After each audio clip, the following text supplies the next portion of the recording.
마태복음 11장 16절에서 끝절, 그러니까 11장 끝절 30절까지, 16절에서 30절까지.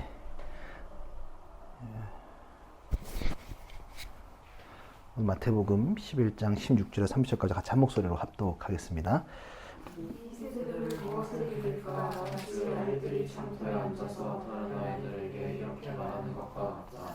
우리가 너희에게 피리를 불어도 너희는 춤을 추지 않았고 우리가 울고해도 너희는 울지 않았다. 요한이 와서 먹지도 않고 마시지도 않고 그러니까 사람들이 말하기를 그는 귀신 들렸다 하고, 인자는 와서 먹기도 하고 마시기도 하니 그들이 말하기를 보아라, 저 사람은 마구 먹어대는 자요 포도주를 마시는 자요 세리와 죄인의 친구다 한다.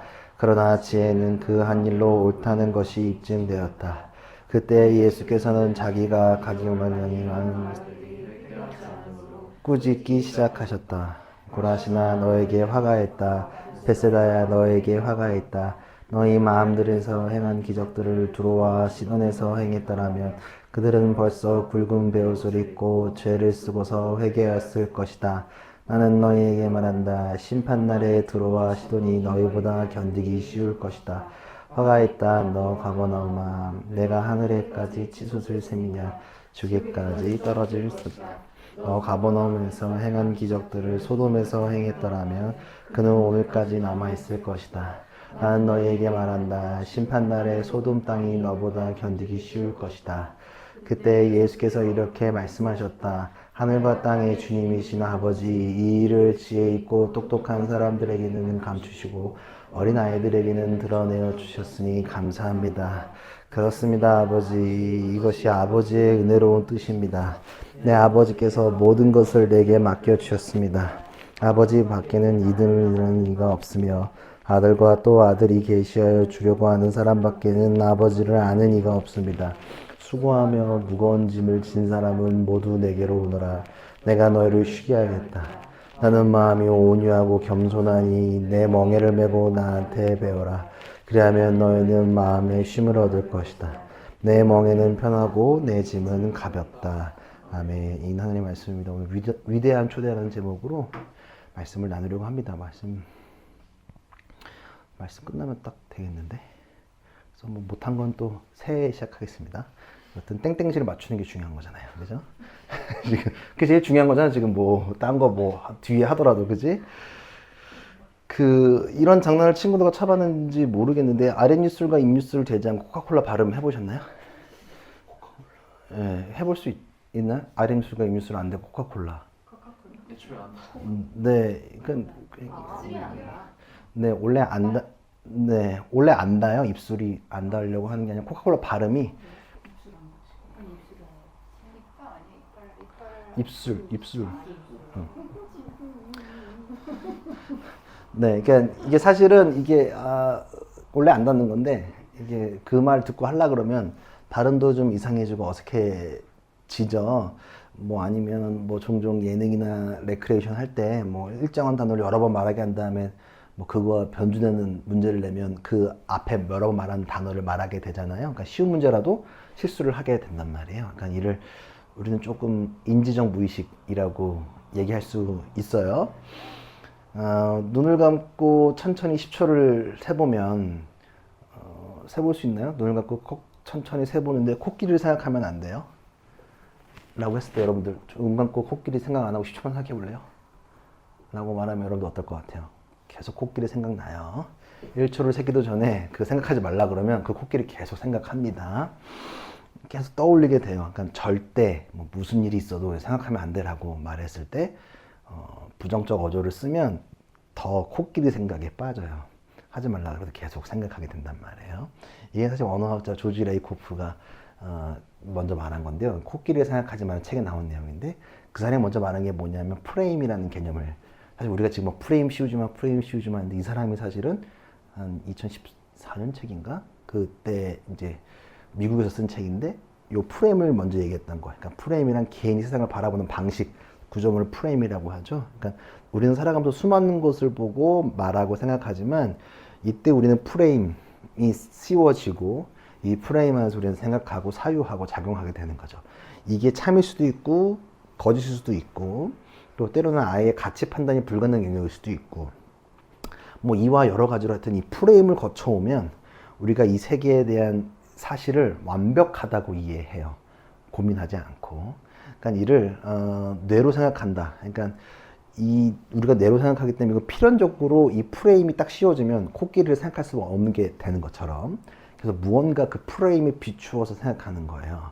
그러니까 우리가 사람은 뇌로 생각하지만 이 뇌가 하는 일이 98% 미만의 일들에서 일어나니까, 그러니까 즉 우리가 무의식 쪽에서 많은 일들이 프레임이 씌워지고 우리가 인지적 무의식이 계속 발생하게 된다는 거죠.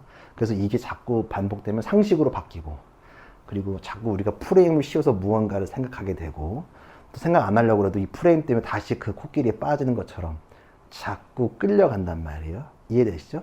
그러니까 코끼리 생각하지 말라고 할 때 프레임이 씌워져서 자꾸 생각하지 않으려고 해도 그 프레임 우리가 갇히게 된다는 거. 더 이상 그 다음 사고로 넘어가지 못하게 되는 것들이 많이 있다는 말이에요. 그리고 우리가 의식하지 못하지만 각자의 프레임 속에서 생각 언어를 이해하고 있기 때문이에요. 그러니까 생각하지 말아야 하고 넘어가야 하지만 나의 무의식 속에서 그 프레임이 우리가 보는 것들을 가두게 된다는 거예요. 누군가가 코끼리를 생각하지 말라고 한다면 그것을 벗어나기 위한 발버둥이 아니라 코끼리를 언급하는 이유가 뭔지를 생각해 보면 빨리 나올 수 있겠죠. 그러니까 자꾸 우리는 무의식에 갇히지만 끊임없이 우리가 나올 수 있는 방법은 왜 해야 되는지, 프레임 놈에 뭐가 있는지를 볼 수 있는 것들을 해야 된다. 그리고 어쩌면 이러한 자세가 믿음의 우리가 라이프 스타일 얘기하는 데 도움이 될 거예요. 오늘 본문도 조금 그러하거든요. 그러니까 코끼리를 생각하지 마라고 했을 때 코끼리를 계속 생각하는 게 된 것처럼 한 프레임이 씌워져서 오늘 이야기가 시작돼요. 오늘 본문은 세개 3등분해서 볼 수 있거든요. 먼저 16절에서 19절이에요. 같이 한번 읽어봅시다. 시작. 이 세대를 무엇에 비길까? 마치 아이들이 장터에 앉아서 다른 아이들에게 이렇게 말하는 것과 같다. 우리가 너에게 피리를 불어도 너희는 춤을 추지 않고, 우리가 고글해도 너희는 울지 않았다. 요한이 와서 먹지도 않고 마시지도 않았다. 그러니까 사람들이 말하기를 그는 귀신이 들렸다 하고, 인자는 와서 먹기도 하고 마시기도 하니 그들이 왔으면 보아라. 저 사람이 마구 먹어드는 자요, 포도주를 마시는 자요, 세리죄인의 친구다 한다. 그러나 죄는 그한 일로 옳다는 것이 입증되었다. 이게 뭔지 딱 이해되세요? 이거 우리 문화로는 이해 전혀 안 되는 부분이에요. 그러니까 딱 이해가 안 되면 설명을 할게요. 근동 집안의 관습에 익숙한 사람들의 의견을 좀 비추어 보면 이게 뭐냐면, 이게 성에 따른 역할, 그러니까 여자아이와 남자아이가 대상하죠. 그리고 이게 역할이 좀 다르대요. 보통 결혼식에서 피리 소리를 노래가 나오면 춤을 추는 건 남자들이 하고, 또 장례식에서 곡을 한다 그러죠. 우는 거는 누가 한다? 여자들이 했던 거란 말이에요. 그러니까 이거는 결혼식 놀이, 그러니까 하나의 놀이였는데 결혼식 놀이를 하지 않으려는 남자들의 반대 의견, 그리고 역설적으로 그 장례 놀이를 하지 말아야 되니까 서로의 일을 거부하는 일들을 비유적으로 얘기하는 거예요. 그러니까 결혼과 장례의 대치, 남과 여의 대치, 서로 하지 않을 것들의 대치, 참여하지 않는 사람들의 모습을 비유적으로 얘기하는 거다. 그러니까 여기 본문에 보면 피리를 불어도 너희는 춤을 추지 않았고, 그러니까 피리 불면 춤춰야 되는데 안 하고, 또 우리 곡을 해도 울어도 참여하지 않았다. 그러니까 너희는 방관하고 있는 것들을 얘기하고 있는 거야. 이해되시죠? 그걸 왜 얘기했냐 하면, 성경에서는 오늘 저번 주도 우리 세례 요한 얘기했었죠. 저번 말씀에서도 세례 요한과 예수님의 대칭이 발생해요. 근데 두 분이 하는 일은 좀 비슷한데 조금 느낌이 좀 모습이 달라요. 자, 세례 요한은 예수님의 그 메시아를 준비하는 거잖아. 주의 길을 예비한 사람이 세례 요한이잖아. 근데 세례 요한의 모습이나 태도, 여러분들 알고 있는 기본 지식은 뭐예요? 세례 요한 보통 어디에 있었니? 얘는 시티에 안 있고 광야에 있었단 말이에요. 금욕적인 생활을 했었어요. 이해돼요? 왜? 이 사람은 우리 저번에 말씀 들었던 걸 비추어 보면 예수님이 금방 오시고 빨리 종말이 올 거라고 알고 있었기 때문에, 그래서 광야에 가 있었단 말이야. 근데 약간 이 사람은, 그러면 종말을 기다리는 사람은 오늘 비유로 보면 어떤 모습이야? 장례를 준비하는 여자아이들의 모습과 비슷한 거야. 근데 반대로 예수님은 결혼식 놀이를 하는 아이들의 모습인 거야. 왜? 예수님 반대야. 서로 왜 대칭이 일어나? 왜? 예수님은 자꾸 자꾸 먹어, 파티해, 죄인들과 같이 밥을 먹어. 장례식을 준비하는 사람과 좀 다르게 예수님은 열처녀 비유도 있고 충분히 계속 먹고 마시고 교제하고 이런 것들을 계속 말한단 말이에요. 이해되세요? 그러니까 결혼식 놀이를 하는 건 천국의 도래와 그걸 선포하는 예수님의 모습을 비유적으로 얘기하는 거고, 장례식 얘기를 하는 건 뭐냐면 다가오는 심판과 요한이 말하는 그 엄중한 경고를 이야기하는 거예요. 근데 그 아이들을 바라보고 그 아이들은 당시의 세대를 이야기해. 서로 냉소적으로 보는 유대인 집단을 또 비유하는 거야. 어느 곳에서도 참여하지 않는. 세례 요한한테 가서는 춤추라고 말하고, 예수님한테 가서는 너 왜 근엄하게 있지 않고 왜 그 마지막 때를 준비하지 않냐고 말하는, 요한이 춤추길 바라고 기쁨의 설교자인 예수님에게 장례를 바라는 모습들, 그러니까 냉소적으로 바라보는 유대인들을 얘기하는 거예요. 그러니까 그 당시의 사람들은 방관적으로 지금 예수님 그리고 요한이 말하는 메시지를 듣고 뭔가 반응하지 않고 방관하고 바라보는 그 사람들을 얘기하는 거예요. 그 사람들은 그냥 이러니 저러니 말만 하기 좋아하는 모습을 보인다는 거예요. 앞에 서두에 말했던 것처럼 코끼리 이야기를 덧붙여서 무의식으로 가지고 있는 그들의 프레임이 울지도 웃지도 못하게 만들어요. 그러니까 이 두 개를 넘어서서 가리키는 방향을 봐야 되는 거야. 근엄하려면 근엄하고 파티면 파티인데 이 두 개를 자꾸 왔다 갔다 하려고 하고 자신들의 시각으로 요한의 모습을 보고 예수님의 모습을 보니 그 다음에 넘어서 바라보지 못하게 되는 거예요. 요한을 보고는 금욕적이라고 비판하고 예수님을 보고는 세리와 죄인의 친구라고 비아냥거리는, 그러니까 비아냥거리고 비하하는 걸 보면 그들의 프레임 때문에 아무것도 얻지 못하는 모습과 비슷하다는 걸 얘기하고 있는 거예요. 이해되세요? 장례식과 결혼식 비유를 그렇게 하고 있는 거예요. 장례식은 세례 요한이고 결혼식은 예수 그리스도를 얘기하는 거예요. 왜냐하면 성경에서 보면 모습이 거의 비슷해. 예수님은 늘 잔치잖아. 예수님께서 말씀하시잖아. 내가 곧 죽을 날이, 그러니까 뭐 떠나갈 때가 그때 와서 곡을 해라. 계속 말하죠. 그런 거와 비슷한 거예요. 2000년 전이나 지금도 동일해요. 예수님과 기독교 교회를 향한 시선은 냉소적이에요. 무슨 움직임을 보여도 비난적으로 봐요. 그리고 방관자적인 모습을 보인단 말이에요. 그렇죠? 뭘 해도, 어떤 행동을 해도 이래서 뭐라 그러고 저래서 뭐라 그러고 계속 뭐라만 그런단 말이에요. 어쩌면 지금의 시대가 방관적인 시각을 바라보는 그런 요구를 하는 시대를 살아가고 있는지 우리는 모르겠어요. 왜? 우리는 타인에 대한 무관심을 가져야 될 것 같기도 하고 타인의 고통을 구경하는 시대를 살아가고 있기 때문이에요. 여전히 그걸 소비하고 있고요. 그쵸? 모든 것은 타인에 대한 또 복음에 대한 방관에서 시작돼요. 그 방관은 아마 그들이 만든 코끼리 그 프레임이 그렇게 방관을 유도하고 있는지도 모르겠어요. 그리고 교회도 마찬가지로 방관적으로 세상을 바라보고 있고 하나님의 아들에 대한 방관적으로 볼 수도 있겠어요.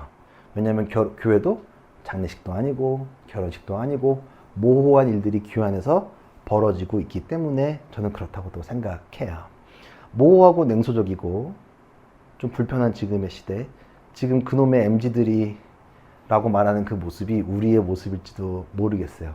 성경에 있는 본문에 있는 것처럼 이러지도 못하고 저러지도 못하고 냉소적인 태도로 말만 하고 있는, 뭐 이래서 일을 못하겠다는 둥, 뭐 저래서 못하겠다는 둥, 뭐 말만 해서 뭐 이래서 공부를 못하고 저래서 못하고 나는 뭐 어쩌고 하진 않으면서 늘 키보드 워리어로 댓글만 쓰고 있는 모습들, 혹은 우리가 이렇군저렇군 말을 많이 하지만 실천하지 못하고 있는 모습이 어쩌면 우리의 모습일지도 모르겠다. 그리고 그러한 모습을 예수님께서 우리에게 꾸짖고 계시다는 사실을 기억해야 된다는 거야. 그 다음에 20절에 보면 20절, 24절 한 목소리 읽어봅시다. 시작. 그때 예수께서는 자기가 기적을 많이 행한 마을들이 회개하지 않으므로 꾸짖기 시작하셨다. 고라시나 너에게 화가 있다. 벳세다야 너에게 화가 있다. 너희 마을들에서 행한 기적들을 두로와 시돈에서 행했더라면 그들이 벌써 굵은 베옷을 입고 죄를 쓰고서 회개했을 것이다. 나는 너희에게 말한다. 심판날에 두로와 시돈이 너희보다 견디기 쉬울 것이다. 화가 있다. 너 가버나움아, 내가 하늘에게까지 치솟을 셈이냐? 지옥에까지 떨어질 것이다. 너 가버나움에서 행한 기적들을 소돔에서 행했더라면 그는 오늘까지 남아있을 것이다. 나는 너희에게 말한다. 심판날에 소돔 땅이 너보다 견디기 쉬울 것이다. 지금 읽은 본문의 맥락이 뭘까요? 간단해요. 여기서 좀 주고 거론하고 있는 지역은 고라신, 벳세다. 그 하나 더 추가적으로 더 중점적으로 얘기하고 있는 건 가버나움을 얘기한단 말이에요. 가버나움은 어떤 지역이냐 하면 갈릴리 지역에 있는데 특별히 주님의 이적이 많이 발생한 지역이에요. 그러니까 노골적으로 표현하면 제일 눈에 보이는 이적이 많이 발생한 지역에 많이 일어났지만 그들이 제일 회개하지 않고 냉소적이고 주님을 제대로 바라보지 않다고, 그래서 역사가 제일 많이 일어난 지역이지만 되려 그곳이 소돔과 고모라 같이 멸망의 땅이 될 거라는 주님의 그 안타까운 시선이 있다는 거예요. 다시 우리에게로 끌어와서 우리가 흔히 목사님이 강남에서 여기 수지까지 우리나라에서 교회가 제일 많다고 생각해요. 그리고 대형 교회가 여기서 제일 많아. 진짜 20개 꼽으면 여기서부터 다 줄 설 거야. 거짓말 안 하고 쫙. 우리나라 그 대형 교회 역사는 강남에서부터 용인까지야. 수지까지. 용인까지 확장하면 수지까지라고 볼 수 있을 것 같은데 무방해. 자, 지역적으로도 교회 가는 게 낯설지 않아. 이 동네 있다 보면 다 우리 여기 사니까 알잖아. 눈을 돌리면 교회 있고, 그쵸? 그리고 여태까지 하나님의 놀라운 일들을 많이 봤어요. 강남에서부터. 그치? 강남에는 큰 교회들 옛날에는 얼마나 놀라운 일들을 많이, 지금이야 그렇게 됐지만 너무 좋은 교회들 많았어. 사실은 옛날에는 진짜 짱이었단 말이야. 그리고 기적도 많이 받고 열방을 위해서 많이 헌신했어. 선교도 많이 했어. 부인할 수 없단 말이야. 근데 규모와 분위기에 여전히 취하고 있다는 느낌을 많이 받는단 말이야. 자, 강남에 교회가 많지만 여전히 큰 죄악들이 제일 많이 발생하는 곳은 어디니? 강남이란 말이야. 분당 여기 다 큰 교회 많은데 여기 무슨 뭐 아무것도, 여기도 사실 제일 어쩌면 탐욕스러운 인간들이 제일 많이 살고 있는 동네가 우리가 살고 있는 강남에서부터 수지까지 쭉 요 나름 신도시 역사와 벨트를 갖고 있는 이 동네일지도 모르겠다는 거예요. 어쩌면 여기 이곳이 가버나움이라고 생각할 수도 있겠다는 생각이 드는 거예요. 목사님이 군대에 있을 때나 혹은 바깥에서 청년들을 만났을 때 하는 말이 뭐냐면, 제가 목사인 걸 알고 나면, 전도사인 걸 알고 나면, 아, 나 원래 교회 잘 다녔었어. 저 청년 회장이었어요. 저 청소년 찬양팀이었어요. 라는 말들을 굉장히 많이 해요. 혹은 저 방언도 했었고 기도원도 엄마 따라 갔었어요. 라고 말한단 말이야. 근데 제가 질문하면, 그래서 지금은? 이라고 물어보면 지금은 그렇지 않다는 거예요. 과거에 그랬다는 걸 얘기하는 거예요. 가버나움이 그랬다는 거예요. 그 맥락 속에 있는 거야. 많이 받고 알겠는데 지금은 그랬다 안 그랬다? 그렇지 않았다. 그래서 지금은이라는 질문에 얘네 여차하면 소돔과 고모라가 될 것 같아.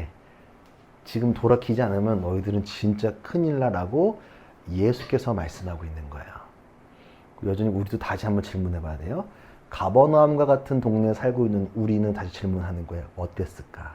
그리고 다시 2020년의 마지막 날, 지금 한 30분 남았나? 30분, 28분 남았는데 이 2023년을 돌아봤을 때 어땠을까? 사회가 삭막하다고만 이야기했지만 우리가 먼저 냉소적이었고, 이전에 기적을 많이 보았던 가버나움처럼 우리 많이 봤잖아. 다 알고 있어. 그치? 근데 그때와 달리 황폐해져 있는 마음이 우리 가운데 있을 수도 있고, 주님과 가까이 있는 것 같지만 내가 마음대로 꾀를 내어 주님의 나아갔던 모습이 있었던 건 아닌가라고 생각해 본다는 거예요. 우리가 가버나움 같은 동네, 아까 다시 앞서 본문 프레임, 우리의 코끼리, 우리가 이러지도 못하고 장례식도 아니고 결혼식도 아니고 냉소적인 사람들, 그리고 우리가 가버나움에 있다 보니까 우리가 그 문화에 적응하고 익숙해져서 하나님과 가깝다고 혹은 잘하고 있다고 속이고 있는 건 아닌가라는 생각을 하는 거예요. 여전히 우리의 코끼리를 벗어나지 못하고 있다는 생각을 한단 말이에요. 우리의 마음대로 하다 보니까 되려 힘들었던 2023년이 아니었던가 돌아봐야 될 것 같아요. 그쵸? 어떤 것 같아요? 냉소적이고 어떻게 봤는지 모르겠어요. 많은 사건 사고는 이번 2023년도에도 여전히 벌어졌었는데 무슨 일이 일어났는지도 모르겠어요. 근데 계속 마약 아니면 돈 얘기했던 것 같은데, 그리고 혹은 뭐 여러 가지 이슈들. 근데 아유 찌찌찌만 차고 우리는 돌아봤는지, 혹은 나는 그런 건 아닌지, 그리고 남의 고통을 소비하는 시대를 살아가고 있는데 남의 고통으로 유튜브 조회수 올려준 건 아닌지, 별거 아닌 그 이슈에 우리가 매몰되었던 건 아닌지, 혹은 나를 돌아봤는지를 돌아봤다는 거예요.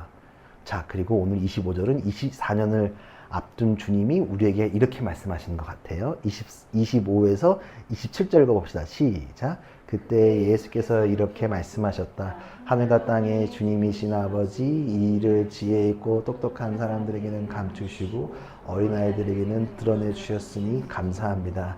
그렇습니다, 아버지. 이것이 아버지의 은혜로운 뜻입니다. 내 아버지께서 모든 것을 내게 맡겨주셨습니다. 아버지밖에는 아들을 아는 이가 없으며 아들이 주려고 하는 사람밖에는.